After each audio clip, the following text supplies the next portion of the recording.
So when you think about a BMX bike, what is one of the first brands that comes to your mind? For me, it's always GT.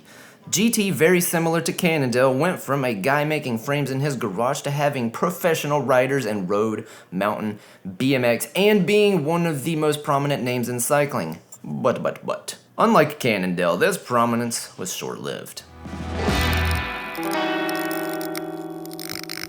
If you enjoy this content, ways to support my channel is definitely comment, like, and subscribe. Hit the bell notification so you always get updates when the videos come out.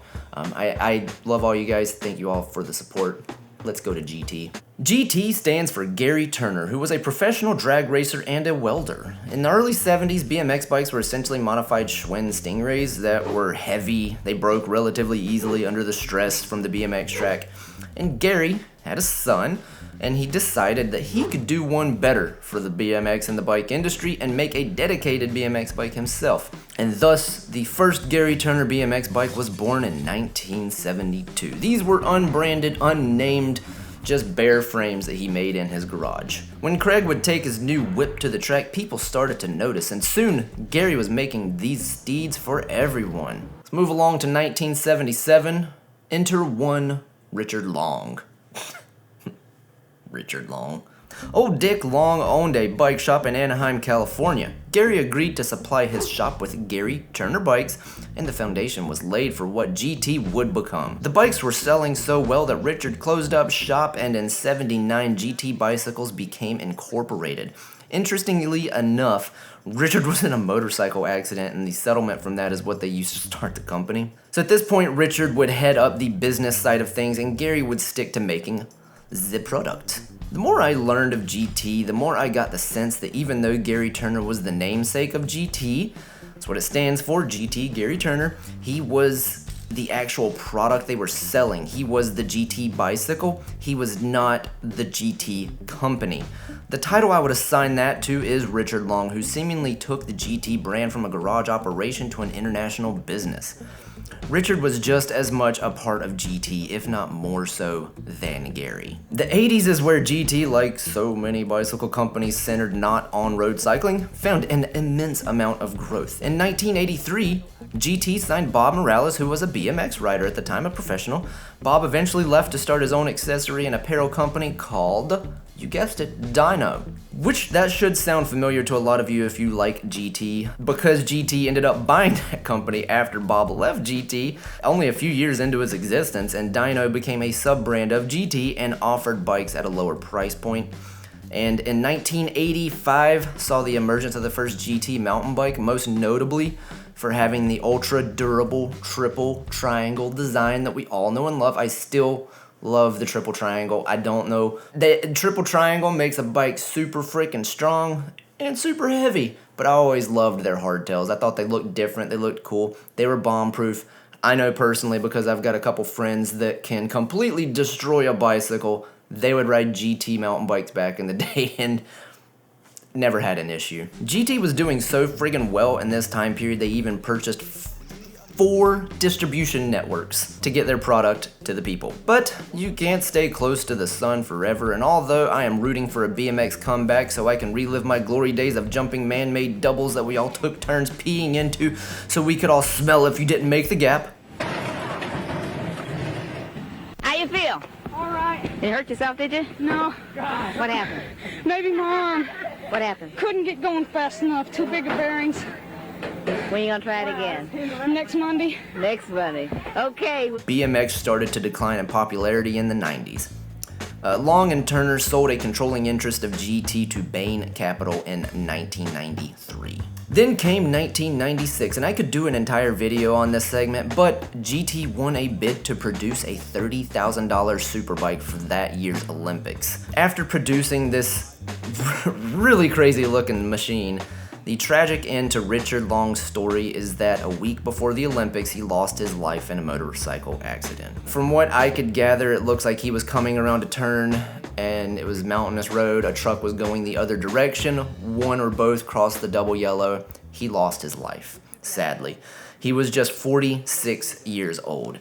Richard Long was a great man, a great leader. Most of all, he was bicycle racing's best friend. He will be missed.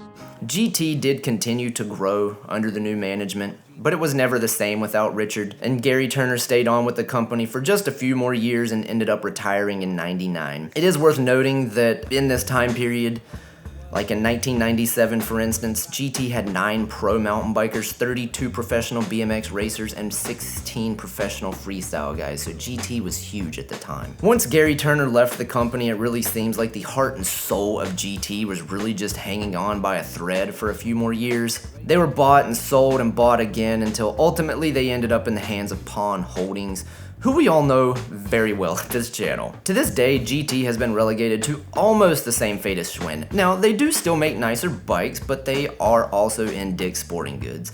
So in the end, it was this that led GT to its current situation. When the two founders left the company, it seemed to be a former shell of itself. That's like Giant without King Liu, Specialized without Mike Signard, or Cannondale without Joe Montgomery. Yes, GT is in fact still around, but short of their recent move back to their roots in California, it seems as though Pawn Holdings is content with GT just being stagnant. They have some BMX bikes, a few mountain bikes, a couple gravel bikes, and a ton of entry-level rigs, but that's about it. So it seems as though the decline started around the year 2000, and once GT kind of hit this certain level, they've just been flat ever since. I mean, the last XC race bike they even attempted to produce and market was way back in 2016 with the Helion. I'll leave you with a little hope though. I mentioned earlier that GT had moved its headquarters back to California, where they originated. This is supposedly a move by Pawn to allow GT more freedom to be a standalone company while still being a Pawn brand.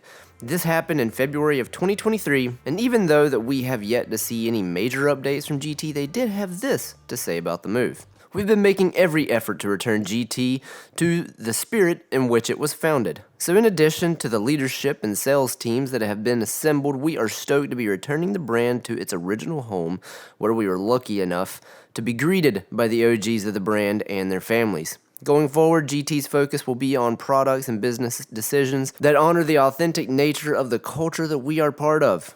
Many more good things to come, but most importantly, GT is starting to feel like GT again. This gives me hope. This is what I want from GT, but it's been a year and I haven't really seen much new out of them. I know this stuff takes time, but I would love to see a brand like GT make a comeback in the mountain bike world specifically.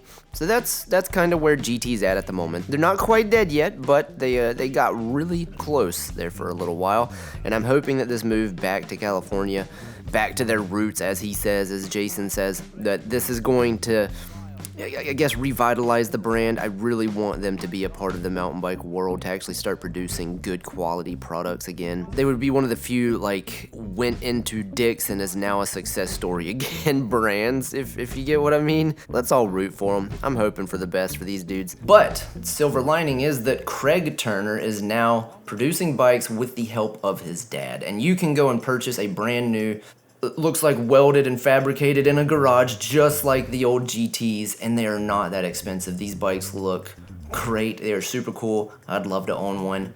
But there you have it. That is what happened to GT. I feel like GT ended when Gary Turner left at 99, and it's just kind of been slowly going downhill ever since. But yeah, let me know what you think in the comments. What was your favorite memory of your GT bicycle, or what other BMX brand would you like me to cover? All right, love you guys. See you in the next one. Bye-bye.